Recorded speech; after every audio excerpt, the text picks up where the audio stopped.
জয়পুর স্টেশনের এই যে রিটায়ারিং রুমের এই করিডোরের এখানে রয়েছি। আজকে রাত্রিরে আমি এই রিটায়ারিং রুমেই থাকবো। এই যে 12 নম্বর ঘর,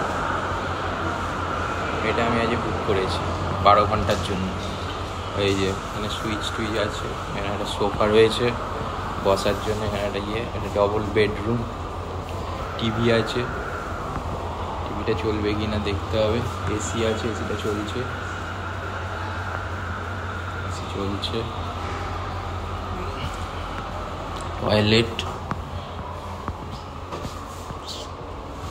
গিজার রয়েছে, বেসিন, জল আছে, এখানে একটা মিরর রয়েছে,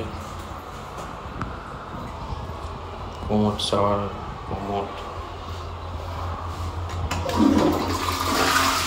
জল টল আছে, কোমোড শাওয়ার আছে, এখানে কল আছে, শাওয়ার আছে,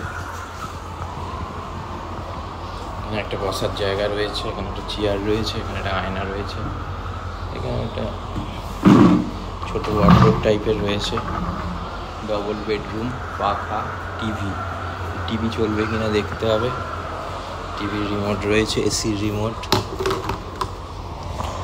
এই আর এটা বুক করতে গেলে পিএনআর নাম্বার দরকার হবে। এছাড়া এখানে এসে কথা বললে যদি অ্যাভেলেবেল রুম থাকে এরা দেখে দিতে পারে। তবে আমি অনলাইনে বুক করেছিলাম, এটা হচ্ছে আইআরসিটিসির ওয়েবসাইটে গিয়ে পিএনআর নাম্বার দিয়ে সার্চ করে, আর যে স্টেশনে থাকবেন, মানে যে স্টেশন ডেস্টিনেশন অথবা যে স্টেশন থেকে ট্রেনে উঠেছেন, এই যে কোনো একটা ট্রেনে করতে হবে। অন্য কোনো জায়গায় ডেস্টিনেশন মানে যে আর সোর্স হলে হবে না। কিন্তু আমি জয়পুর, যেহেতু আমার ডেস্টিনেশন ছিল, সেই জন্য আমি জয়পুর স্টেশনে দিয়েছিলাম। আর এখানে রিটায়ারিং অ্যাভেলেবেলও ছিল, সেই জন্য এটা বিভিন্ন স্লট আছে। আমি এই রাত্রিবেলা স্লট 12 ঘন্টার জন্য আজকে রাত্রি 11টা থেকে কালকে সকাল 11টা পর্যন্ত নিয়েছি। এর চার্জ পড়েছে 1200 টাকা মতো, প্লাস জিএসটি টিএসটি নিয়ে ওই একটু বেশি 1270 মতো পড়েছে। আর আরও অপশান আছে, 9 ঘন্টার জন্য নেওয়া যায়, বা এক্সটেন্ড করে 15 ঘন্টা, 24 ঘন্টা, অ্যাকর্ডিংলি চার্জ বাড়বে।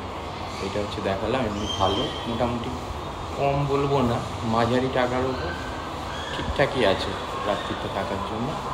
এটা দেখিয়ে দিলাম, যদি কেউ বুক করতে চান এরকমভাবে চেষ্টা করবেন, হয়ে যাবে, রুম অ্যাভেলেবেল থাকলে।